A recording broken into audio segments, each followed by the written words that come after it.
பார்வையற்ற மன்னனின் முதல் மகனான குரு ராஜ்யத்தின் பட்டத்து இளவரசராகவும் அதன் தலைநகரான அஸ்தினாபுராவின் இளவரசராகவும் அவரை விட மூத்த உறவினர் யுதிஷ்டிரராகவும் இருந்தார். கர்ணன் துரியோதனனின் நெருங்கிய நண்பன். குறிப்பிட்ட வகையில் துரியோதனன் கர்ணனின் குறிப்பிட்ட உதவியுடன் பாண்டவர்கள் வனவாசத்தில் இருக்கும்போது வைஷ்ணவ யாகம் செய்கிறான். பீமனை போலல்லாமல் எதிரிகளை தோற்கடிக்க தனது பலத்தை அதிகமாக நம்பியிருந்தான் துரியோதனன். எதிரிகளை தோற்கடிப்பதில் தனது அதிக திறமையை பயன்படுத்தினான். சூதாடி சண்டையில் உள்ள இந்த அதீத திறமையால் முன்னவர் நியாயமற்ற செயல்களில் ஈடுபடாமல் இருந்திருந்தால் பிறகு அவரை தோற்கடித்திருக்கலாம். அவர் மிகவும் தைரியமான போர் வீரராகவும் இருந்தார். மேலும் அவர் ஒரு நியாயமான ஆட்சியாளர் என்று கூறப்படுகிறது. துரியோதனனின் பேராசை மற்றும் ஆணவம் மகாபாரதத்தில் அவரது வீழ்ச்சிக்கு வழிவகுத்த 2 குணங்கள். காந்தாரியின் கர்ப்பம் வழக்கத்திற்கு நீண்ட காலம் தொடர்ந்தபோது அவள் விரக்தியில் தன் வயிற்றில் அடித்தாள். இது அவளது வயிற்றில் இருந்த கடினமான சாம்பல் நிற சதையை உண்டாக்கியது. ஷதபுத்திர பிராப்திரானது சமஸ்கிருதத்தில் 100 மகன்களுடன் ஆசிர்வதிக்கப்பட்டவர் என்று தன்னை ஆசிர்வதித்த மகாமுனிவரான வியாசரிடம் அவருடைய வார்த்தைகளை மீட்டெடுக்கும்படி அவள் வேண்டினாள். வியாசர் சதை உருண்டையை 100க்கு ஒரு சமமான துண்டுகளாக பிரித்து நெய்பானையில் வைத்தார். அதை முத்திரையிடப்பட்டு 2 ஆண்டுகள் பூமியில் புதைக்கப்பட்டன. 2ஆம் ஆண்டு முடிவில் முதல் பானை திறக்கப்பட்டது. துரியோதனன் வெளிப்பட்டான். அவரது குடும்பத்தினரால் நேசிக்கப்பட்டாலும் துரியோதனன் மற்றும் அவனது பெரும்பாலான சகோதரர்கள் நல்லொழுக்கம், கடமை மற்றும் பெரியவர்களுக்கு மரியாதை ஆகியவற்றை கடைபிடிப்பதில் பாண்டவர்களைப் போன்றே ஒரே மட்டத்தில் பார்க்கப்படவில்லை. துரியோதனன் பாண்டவர்களிடம் ஒவ்வொருவரும் காட்டும் பாராபட்சம் அவர்கள் பிறந்த சூழ்நிலையால் மட்டுமே என்று உணர்கிறான். துரியோதனன் பாண்டவர்களை அவமானப்படுத்தவும் கொல்லவும் துரியோதனனின் பெரும்பாலான சதித்திட்டங்களை செய்த அவனது தாய்வழி மாமா சகுனியால் வழிகாட்டப்படுகிறான். துரியோதனனுக்கு பாண்டவர்கள் மீதான வெறுப்பு.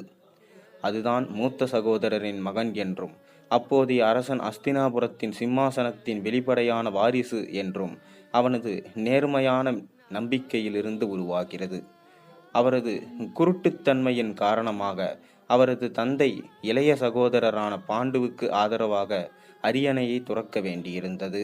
துரியோதனன் தனக்கு சொந்தமானது தனது மூத்த உறவினரான யுதிஷ்டரனுக்கு கொடுக்கப்படுவதாக ஆழமாக நம்பினான். பாண்டவர்கள் குந்தியின் மகன்கள் என்றும், அதாவது தேவர்கள் தெய்வங்கள், பாண்டுவின் மகன்கள் அல்ல என்றும் அவர் உணர்ந்தார். அவர்களின் தெய்வீக தோற்றம் மட்டுமே அவர்களின் மேன்மையை நிரூபிக்கிறது என்று அவர் ஒருபோதும் நம்பவில்லை.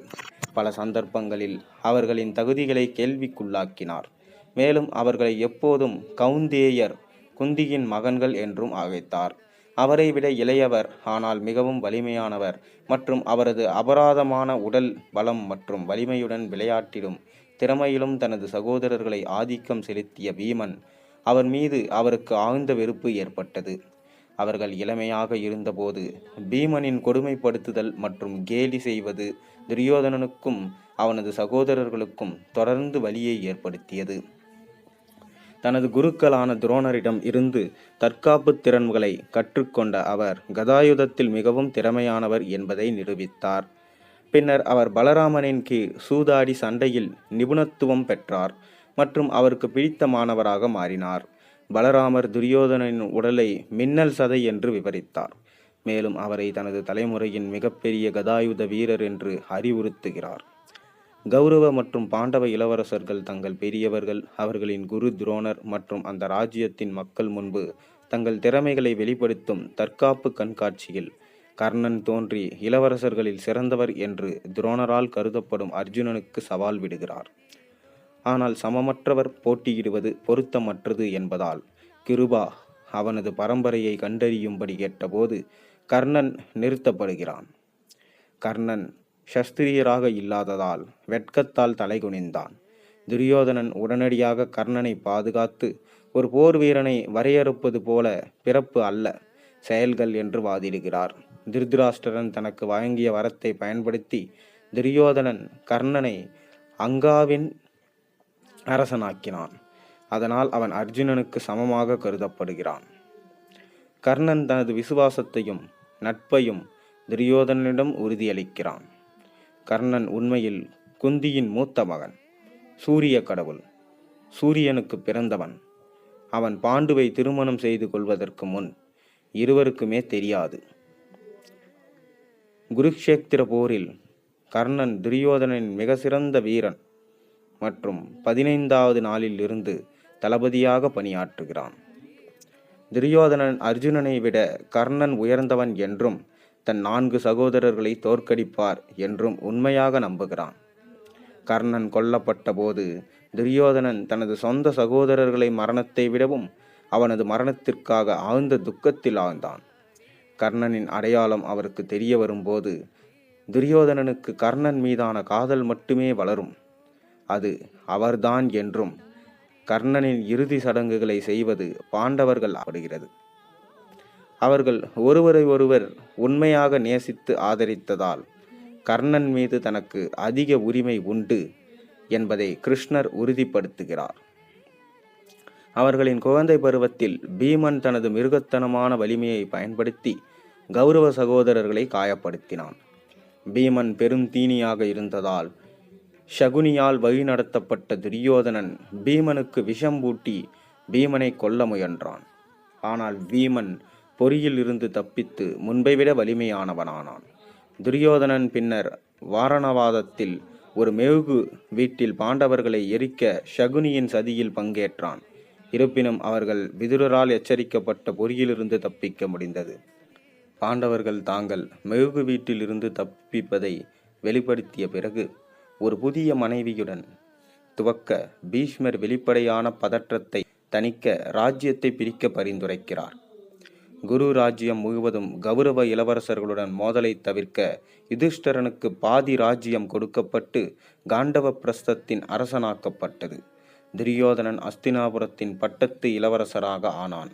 மேலும் அவனது தந்தையின் வயது மற்றும் குருட்டுத்தன்மையின் காரணமாக அவனது மாமன் சகுனி, சகோதரன் துஷானன், பீஷ்மர், விதுரர் அடங்கிய தனது ஆலோசகர்கள் குழுவுடன் மாநில விவகாரங்களை தானே நிர்வகித்து அதிக கட்டுப்பாட்டையும் செல்வாக்கையும் குவிக்கிறான்.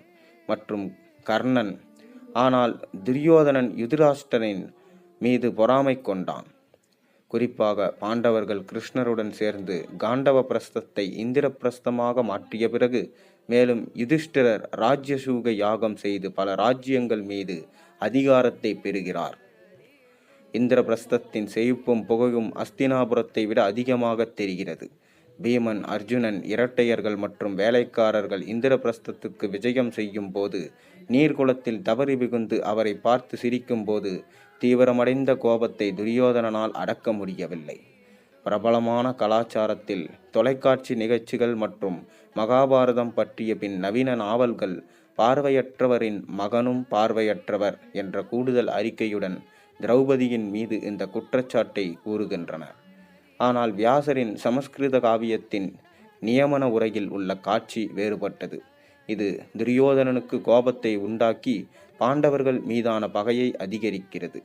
இந்திரபிரஸ்தத்தின் செழிப்பு மற்றும் புகையை கண்டு பொறாமைப்பட்டு பாண்டவர்களால் அவமானப்படுத்தப்பட்டதால் துரியோதனன் கோபமடைந்து பாண்டவர்களை தூக்கி எறிய விரும்புகிறான். அவரது விருப்பத்திற்கு ஆதரவாக சகுனி யுதிஷ்டரனை பகடை விளையாட்டில் தோற்கடிப்பதன் மூலம் அவனது ராஜ்யத்தையும் செல்வத்தையும் கொள்ளையடிக்க ஒரு திட்டத்தை வகுத்தான். யுதிஷ்டரின் திறமையின்மை மற்றும் பகடை விளையாட்டிற்கு அடிமையானதால் சகுனி அதை இயக்க முடியாது. சவாலை எதிர்க்க முடியாமல் யுதிஷ்டரன் தனது முழு ராஜ்யத்தையும் அவனது செல்வத்தையும் அவனது 4 சகோதரர்களையும் அவனது மனைவியையும் தொடர் சூதாட்டத்தில் ஈடுபட்டு ஒருவரை ஒருவர் பின்னுக்கு தள்ளினான். துரியோதனன் தன் சகோதரன் துஷானன் திரௌபதியை நீதிமன்றத்தில் ஊக்குவித்தான். யுதிஷ்டரன் எல்லாவற்றையும் சூதாடிய பிறகு அவள் துரியோதனனின் சொத்து என்பதால் துரியோதனன் திரௌபதியை தன் இடது தொடையில் உட்காரச் சொல்கிறான். பழி வாங்குவதற்காக அவளை அவமதிக்க அதை காட்டி தட்டுகிறான். அவர் துஷானனை அவளுக்கு ஆடைகளை அணியுமாறு அறிவுறுத்துகிறார். இருப்பினும் அவள் கிருஷ்ணனால் காப்பாற்றப்படுகிறார். இந்த செயலால் துரியோதனன் தொடையை உடைப்பதாக பீமன் சபதம் செய்தான். கோபமடைந்த திரௌபதி குருகுலத்தை சபிக்கப் போகிறாள். காந்தாரி தலையிடுகிறாள். பாண்டவர்கள் அவர்களது கூட்டாளிகள் மற்றும் வரலாற்றில் பழிவாங்கலுக்கு பயந்து திருதராஷ்டிரனும் காந்தாரியும் யுதிஷ்டரின் அனைத்து இயப்புகளையும் மாற்றுகிறார்கள். ஆனால் துரியோதனன் மூலம் பாண்டவர்களை மீண்டும் விளையாடுமாறு தந்தையை கட்டாயப்படுத்துவது அல்லது சகுனியின் தீய தந்திரங்கள் மூலம் விளையாட்டு மீண்டும் மீண்டும் செய்யப்படுகிறது. இந்த பகடை விளையாட்டிற்காக யுதிஷ்டிரனும் அவரது சகோதரர்களும் தங்கள் ராஜ்யத்தை மீட்டெடுப்பதற்கு முன் யுதிஷ்டிரரும் அவரது சகோதரர்களும் 13 வருடங்கள் வனவாசத்தில் இருக்க வேண்டும் என்று சகுனி நிபந்தனை விடுகிறார். 13வது ஆண்டு மறைந்திருக்க வேண்டும், இல்லையெனில் நாடு கடத்தப்பட்ட காலம் மீண்டும் தொடரும். பாண்டவர்களை தோற்று வனவாசத்திற்கு தொடங்குகிறார்கள். கர்ணன் திக் விஜய யாத்திரை என்று அழைக்கப்படும் ஒரு உலகளாவிய இராணுவ பிரச்சாரத்தை தொடங்குகிறார். துவாரகாவை தவிர அன்றைய இந்தியாவில் ஆட்சி செய்த அனைத்து மன்னர்களிடமிருந்தும் அஞ்சலி மற்றும் விசுவாசத்தை கொண்டு கர்ணன் துரியோதனுக்கு வைஷ்ணவ யாகம் நடத்த, விஷ்ணுவை பிரியப்படுத்தவும், துரியோதனை உலக பேரரசர் என்று முடிசூட்டவும் உதவினார். மகாவிஷ்ணுவை தவிர பிரபஞ்சம் முழுவதிலும் இந்த வைணவ யாகம் செய்வதில்லை. இதனால் துரியோதனன் உலகின் மிக சக்தி வாய்ந்த மற்றும் செல்வந்தனாராவர். கர்ணனின் உதவியுடன் துரியோதனன் விண்ணுலகில் அதிபதியாகவும் அர்ஜுனனின் தந்தையுமான இந்திரனை கைப்பற்றி வானத்திற்கும் பூமிக்கும் இறையாண்மையுள்ள ஆட்சியாளராக ஆவதற்கான திட்டங்களையும் தயாரிப்புகளையும் செய்தான். நாடு கடத்தப்பட்ட காலத்தின் முடிவில் பீஷ்மர், துரோணர் மற்றும் விதுரர் ஆகியோரின் ஆலோசனையை மீறி துரியோதனன் யுதிஷ்டரின் ராஜ்யத்தை திரும்பிப் பெற மறுக்கிறான். திருதராஷ்டிரர் தனது மகனை வெளிப்படையாக விமர்சித்தாலும் துரியோதனன் தனது அரியணையை தக்க வைத்துக் கொள்ள வேண்டும் என்று அவர் அமைதியாக விரும்புகிறார். அமைதியை பாதுகாப்பதற்காக இறுதி முயற்சியில் கிருஷ்ணர் பாண்டவர்களின் இறுதி திட்டத்துடன் திரும்புகிறார். பாண்டவர்கள் 5 கிராமங்களுக்கு ஈடாக இந்திரபிரஸ்தம் மற்றும் அஸ்தினாபுரத்திற்கான அனைத்து உரிமைகளையும் விட்டுவிடுகிறார்கள். ஏளனம் செய்த துரியோதனன் பாண்டவர்களுக்கு ஒரு ஊசி முனை நிலத்தை கூட கொடுக்க மாட்டேன் என்கிறான். கிருஷ்ணரின் தூண்டுதலால் துரியோதனன் அவரை கைது செய்ய முயற்சிக்கிறார். கிருஷ்ணர் தனது விஸ்வரூப வடிவத்தை வெளிப்படுத்துகிறார். பீஷ்மர், துரோணர், விதுரர் மற்றும் திருதராஷ்டிரர் தனது மகனை ஆதரிப்பதின் மூலம் அவர் கடவுளுக்கு எதிராக போகிறார் என்பதை காண அவருக்கு தெய்வீக தரிசனம் வழங்கப்பட்டது. தவிர முழு கௌரவ சபையும் தற்காலிகமான வடிவத்தில் குருடாகிறது. கிருஷ்ணர் உண்மையில் விஷ்ணுவின் அவதாரம் என்பதை இது அங்கிருந்தவர்களுக்கு உறுதிப்படுத்துகிறது. துரியோதனன் பரந்த அங்ககாரத்துடன் கதையின் சில பதிப்புகளில் ஒரு முழுமையான நாத்திகர். கிருஷ்ணரின் தெய்வீகத்தன்மையை நம்பாமல் ஒரு போரில் அவரை வெல்லும் ஆயுத பலம் தத்துவம் அல்ல என்று நம்புகிறார். போர் தவிர்த்த முடியாததால் துரியோதனன் தனது சக்தி வாய்ந்த படை வீரர்களின் ஆதரவை பெறுகிறான். மிகவும் பழம்பெரும் போர் வீரர்கள் பீஷ்மர், துரோணர், கர்ணன், கிருபா, அஸ்வத்தாமா, ருதாயுதா அவரை விமர்சித்தவர்கள் கூட துரியோதனனுக்காக தங்கள் முந்தைய கடமைகளின் காரணமாக போரிட வேண்டிய கட்டாயத்தில் உள்ளனர். அவர் தனது போட்டியாளர்களை விட ஒரு பெரிய இராணுவத்தை குவித்து முடிக்கிறார். கிருஷ்ணரின் உதவியை நாடுமாறு துரியோதனனுக்கும் சகுனியும் அறிவுறுத்துகிறார். கிருஷ்ணர் தூங்குவதைக் கண்டு துரியோதனன் துவாரகைக்கு விரைந்தான். கிருஷ்ணரின் படுக்கையின் தலையில் அவர் காத்திருக்கிறார். திடீரென்று அர்ஜுனன் அதே குறிக்கோளுடன் வருகிறார். கிருஷ்ணரின் படுக்கையின் அடிவாரத்தில் அர்ஜுனன் காத்திருக்கிறான். கிருஷ்ணர் எழுந்ததும் துரியோதனன் மற்றும் அர்ஜுனன் இருவரும் தனது கூட்டணிக்கு முறையிடுகிறார்கள். கிருஷ்ணர் தன்னை முற்றிலும் நிராயுதபாணியாக அல்லது முழு விருஷ்ணி இராணுவத்தையும் தேர்வு செய்கிறார். துரியோதனன் தான் முதலில் வந்ததால் தனக்கு முதல் தேர்வு கிடைக்க வேண்டும் என்று பிரகடனம் செய்கிறான். இருப்பினும் கிருஷ்ணர் அர்ஜுனனை முதலில் பார்த்தாலும் அர்ஜுனன் இளையவர் என்பதாலும் அர்ஜுனனே முதல் தேர்வு பெறுகிறார் என்று கூறுகிறார். துரியோதனன் கவலைப்படுகிறான். ஆனால் அர்ஜுனன் கிருஷ்ணரின் படையை நிராகரிக்க கிருஷ்ணருக்கு ஆதரவாக தேர்ந்தெடுக்கும் போது மிகுந்த மகிழ்ச்சி அடைகிறான். மகிழ்ச்சியுடன் துரியோதனன் கையில் விருஷ்ணி இராணுவத்துடன் அஸ்தினாபுரத்துக்கு திரும்புகிறான். சகுனியால் கண்டிக்கப்படுவதற்கு மட்டுமே கிருஷ்ணன் பல சேனைகளுக்கு தகுதியானவன் என்று கருத்து தெரிவிக்கிறான். பிறகு துரியோதனன் பாண்டவர்களின் தாய் வகி மாமனான ஷால்யனின் படையையும் வெல்ல முடிகிறது. துரியோதனன் குருஷேத்திரத்துக்கு வரும்போது ஷல்யனின் படையை இடைமறித்து உபசரிக்கிறான். யுதிஷ்டிரர் அந்த வாய்ப்பை அளித்ததாக நினைத்து ஷல்யா ஏற்கிறார்.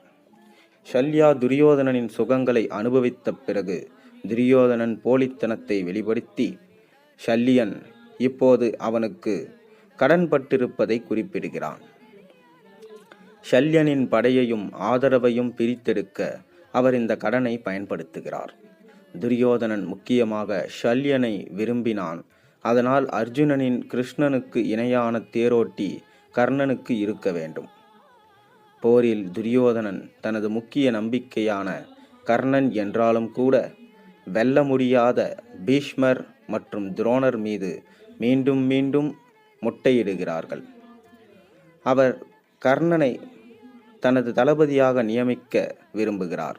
எல்லாவற்றினும் கர்ணனும் சகுனியும் சூத புத்திரன் கீழ் போரிடுவதை விட ஏற்கனவே தயக்கம் காட்டாத அவரது கூட்டாளிகள் வயதான அனுபவம் வாய்ந்த கடவுளால் பிறந்த சத்திரியரான பீஷ்மரின் கீழ் போரிடுவார்கள் என்று சுட்டிக்காட்டுகிறார். தயக்கத்துடன் துரியோதனன் பீஷ்மரை தளபதியாக நியமிக்கிறான். பீஷ்மர் அர்ஜுனனிடம் விழுந்தபோது துரியோதனன் துரோணரை தளபதியாக நியமித்து போரில் வெற்றி பெற யுதிஷ்டரை கைப்பற்றும்படி கட்டளையிடுகிறான். 13வது நாள் போரில் துரியோதனை கைது செய்ய முயற்சிக்கும் அர்ஜுனனின் மகன் அபிமன்யுவால் அவனது வாரிசு லக்ஷ்மணன் கொல்லப்படுகிறான். துரியோதனன் அபிமன்யுவை அழித்தொழிக்க நெறிமுறையற்ற வழிமுறைகளை எடுத்தாலும் அவனை கொடூரமாக கொல்லும்படி தன் வீரர்களுக்கு கட்டளையிடுகிறான்.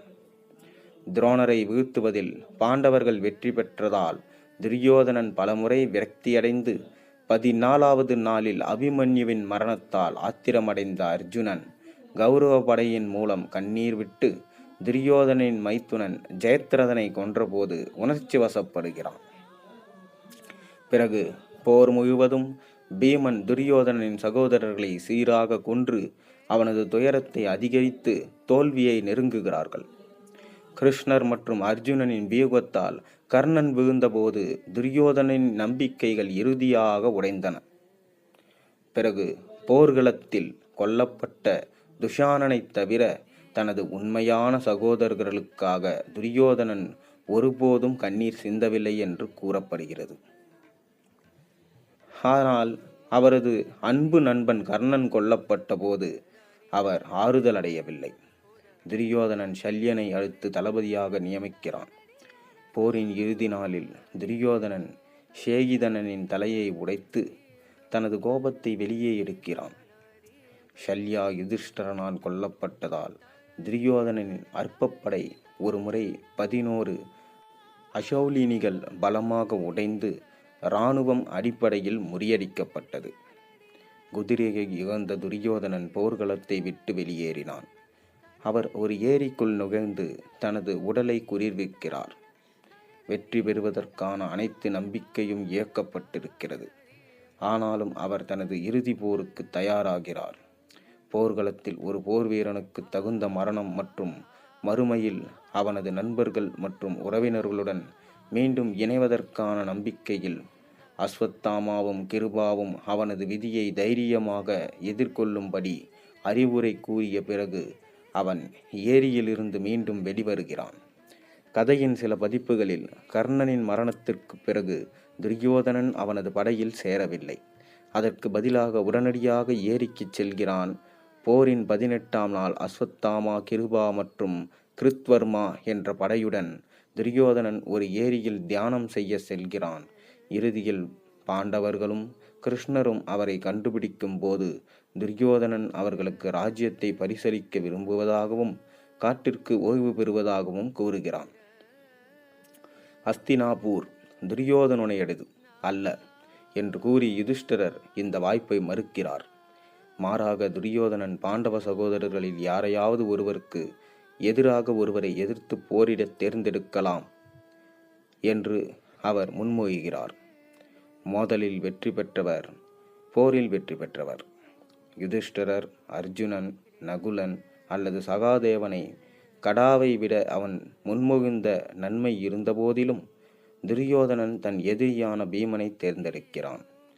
பீமனின் உடல் நன்மை இருந்த போதிலும் துரியோதனன் தனது கைவினைப் பொருள்களின் மீதான பக்தியின் காரணமாக சிறந்த நுட்பத்தை கொண்டிருந்தான். பலராமரின் 2 சீடர்களுக்கு இடையே நீண்ட மற்றும் கொடூரமான போருக்கு பிறகு துரியோதனன் பீமனை சோர்வடையத் தொடங்குகிறான். மேலும் பீமனை மயக்கமடையச் செய்கிறான். இந்த கட்டத்தில் சண்டையை கவனிக்கும் கிருஷ்ணர் பீமனை கூப்பிட்டு தனது கையால் மீண்டும் மீண்டும் தனது தொடையை தட்டி சமிக்கை செய்கிறார். நினைத்தது போலவே துரியோதனின் தொடைகளை நசுக்க பகடை விளையாட்டுக்கு பிறகுதான் எடுத்த சபதம் பீமனுக்கு நினைவுக்கு வந்தது. பீமன் வெற்றியுடன் துரியோதனனை தன் சூலாயுதத்தில் தாக்கி அவனது தொடையை தாக்கி துரியோதனனை காயப்படுத்தினான். பீமனால் அவமானகரமான முறையில் உதைக்கப்பட்ட பிறகு துரியோதனன் கதாயுத சண்டையில் இடுப்புக்கு கீழே தாக்குவது சட்ட விரோதமானது என்று கருதி நியாயமற்ற முறையில்தான் கொல்லப்பட்டதாக புலம்புகிறான். அத்துமீறலை கண்டு கோபமடைந்த பலராமன் பகவான் கிருஷ்ணரின் சகோதரன் தாக்குவதற்காக ஆயுதத்தை உயர்த்தினான். பகவான் கிருஷ்ணர் துரியோதனனின் நினைவுபடுத்துவதன் மூலம் பிறகு பலராமருக்கு ஆறுதல் கூறுகிறார். மேலும் அவர் பங்கேற்க மறுத்த போரில் செல்வாக்கு செலுத்த முயறதற்காக அவரை கண்டிக்கிறார். தோற்கடிக்கப்பட்ட நிலையில் துரியோதனன் பாண்டவர்களிடம் தான் எப்படி மகிமையான மரணம் அடைவேன், பாண்டவர்கள் வனவாசத்தில் இருந்தபோது அஸ்தினாபுரத்தை எப்படி அனுபவித்தேன், எப்படி தனது நண்பர்கள் மற்றும் உறவினர்களுடன் சேர்ந்து மரணத்திற்கு பிறகு வாழ்க்கையை கழிக்கப் போகிறேன் என்று பாண்டவர்களிடம் பெருமை பேசுகிறேன். அவர் மீண்டும் போரின் போது பாண்டவர்களின் அனைத்து சிக்கனத்திற்காகவும் அவர்களை வெளியேற்றுகிறார் மற்றும் அவர்களின் பாரம்பரியத்தை குறை கூறுகிறார். துரியோதனன் தனது சொந்த குணத்தை வணங்கி தான் மகிழ்ச்சியுடன் இறப்பேன் என்று அறிவித்தான். பாண்டவர்களின் திகைப்பூட்டும் வகையில் கிருஷ்ணர் தனது மாயை மற்றும் கலைத்திறன் மூலம் பீஷ்மர், கர்ணன் மற்றும் துரியோதனன் போன்ற வீரர்களை உற்சாகப்படுத்தவும் பலவீனப்படுத்தவும் முடிந்தது என்பதை உறுதிப்படுத்துகிறார். துரியோதனனின் பக்கமாக தெளிவாக வலுவானது மற்றும் அத்தகைய தந்திரங்கள் அவசியம் என்பதை உறுதிப்படுத்துகிறது. பாண்டவர்களின் வெற்றி பாண்டவர்கள் அழுகிறார்கள், தங்கள் சொந்த செயல்களையும் தந்திரங்களையும் கண்டு புலம்புகிறார்கள். அதே நேரத்தில் தேவர்கள் மகிமை நிறைந்த துரியோதனன் மீது மலர்களை பொழிந்தனர். இதனால் மரணத்திலும் துரியோதனன் வெற்றி பெற்றான். கடற்கரை தெளிவாக இருக்கும்போது அஸ்வத்தாமா, கிருபா மற்றும் கிருத்வர்மா ஆகியோரை சண்டையைக் கண்டு துரியோதனன் மானத்தை பறிக்கும் வகையில் குறுக்கிட விரும்பாமல் துரியோதனனின் உடைந்த உடலுக்கு வருகிறார்கள். துரியோதனன் பாண்டவர்களை பழிவாங்கும்படியும் குறிப்பாக பாண்டவ சகோதரர்கள் மற்றும் பாஞ்சாலர்கள் அனைவரையும் கொல்லும்படியும் கட்டளையிடுகிறார். துரியோதனன் தனது உடலில் இருந்து இரத்தத்தை பயன்படுத்தி அஸ்வத்தாமாவை இராணுவத்தின் உச்ச தளபதியாக நியமிக்கிறான். ஏற்கனவே தனது தந்தை துரோணரை வஞ்சகமாக கொன்றதால் கோபமடைந்த அஸ்வத்தாமா இரவில் பாண்டவர்கள் முகாமில் பதுங்கியிருந்தார். 3 போர் வீரர்களும் தூங்கிக் கொண்டிருந்த குடித்துவிட்டு அறியாத இராணுவத்தை வீணடித்தனர். கௌரவ முகாமில் தங்கியிருந்தவர்களை தவிர சிலர் படுகொலையிலிருந்து தப்பிக்கிறார்கள். 3வரும் துரியோதனரிடம் செய்தி சொல்ல விரைகின்றனர். முகு பாண்டவர் அழித்த பிறகு அஸ்வத்தாமா துரியோதனனை நோக்கி செல்கிறார். இந்த கட்டத்தில் அஸ்வத்தாமாவிற்கும் துரியோதனனுக்கும் இடையிலான தொடர்புகள் பல்வேறு பதிப்புகள் உள்ளன. சிலவற்றில் அஸ்வத்தாமா பாண்டவர்களை கொன்றதாக நம்புகிறார். மேலும் இந்த செய்தியில் மகிழ்ச்சி அடைந்த துரியோதனனிடம் இதை சொல்கிறார். மற்றவற்றில் அஸ்வத்தாமாதான் உபபாண்டவர்களை மட்டுமே கொன்றதை அறிந்தார். ஆனால் அவரது இறுதி தருணங்களில் அவரை மகிழ்விக்க தனது நண்பரிடம் பொய் சொல்கிறார். இன்னும் சில பதிப்புகளில் பாண்டவர்களின் குழந்தைகளை கொன்றதாக அஸ்வத்தாமா துரியோதனனிடம் கூறுகிறார். மேலும் துரியோதனன் பாண்டவர் வம்சாவளி அழிந்துவிடும் என்பதில் மகிழ்ச்சி அடைகிறான் அல்லது முழு குருகுலத்தின் எதிர்காலமும் முடிந்துவிட்டதால் கலக்கமடைந்தான். ஏற்கனவே இறந்துவிட்ட துரியோதனனை கண்டுபிடிக்க அஸ்வத்தாமா வந்த கதையின் பதிப்பும் உள்ளது. துரியோதனனின் இறப்புடன் சஞ்சயன் துரியோதனனின் தந்தை திருதராஷ்டிரனை புதுப்பிக்க பயன்படுத்திய தெய்வீக பார்வையை இயக்கிறான். இது போரின் முடிவை குறிக்கிறது. இந்திரனின் அழைப்பின் பேரில் மனித உடலுக்குள் சொர்க்கத்திற்குள் நுழைந்த யுதிஷ்டிரர் துரியோதனன் அழகான சிம்மாசனத்தில் அமர்ந்திருப்பதையும் சூரியன் பிரகாசத்தால் பிரகாசத்தையும் அவரை சுற்றி வீரத்தின் தெய்வம் மற்றும் பிற நீதிமான்கள் நின்றதையும் கண்டான். யுதிஷ்டிரர் இது தாங்கிக் கொள்ள முடியாததைக் கண்டு ஸ்வர்க்கவாசிகளுக்கு தனது பாவ செயல்களை பற்றி நினைவுபடுத்துகிறார். அதைத் தொடர்ந்து நாரதர் யுதிஷ்டிரனை பார்த்து புன்னகைத்து துரியோதனன் தனது பாவங்களுக்கான துன்பப்பட்டதையும் இறுதியில் துரியோதனன் ஒரு சிறந்த ஆட்சியாளராகவும் உண்மையான நண்பராகவும் பயங்கரமான எதிரியாகவும் இருந்து தனது தர்மத்தை காத்து தைரியமாகவும் வீரமாகவும் போராடிய ஒரு போர் வீரன் என்று விளக்கினார். துருப்புகள் இவரை எதிர்த்து சென்றபோது திருதராஷ்டிரரின் மகன் துரியோதனன் அவனது யானை பிரிவை வழிநடத்தி பீமசேனையை எதிர்த்து விரைந்தான். யானையை எதிர்கொள்வது போலவும் காளையை எதிர்கொள்வது போலவும் அரசனால் அழைக்கப்பட்ட பீமசேனன் கௌரவ படவியின் யானை பிரிவை எதிர்த்து விரைந்தான். போரில் வல்லனாகவும் ஆயுத பலம் கொண்டவனாகவும் இருந்த பிருதையின் மகன் யானை பிரிவை விரைவாக உடைத்தான். இந்த யானைகள் குன்றுகளைப் போன்ற பெரியதாகவும் அவற்றை உடலின் எல்லா பகுதியிலிருந்தும் தளிர்விட்டு கீழே இறங்கியதாகவும் பீமசேனனால் தனது அம்புகளால் பின்னோக்கி திரும்பும்படி கட்டாயப்படுத்தப்பட்டன.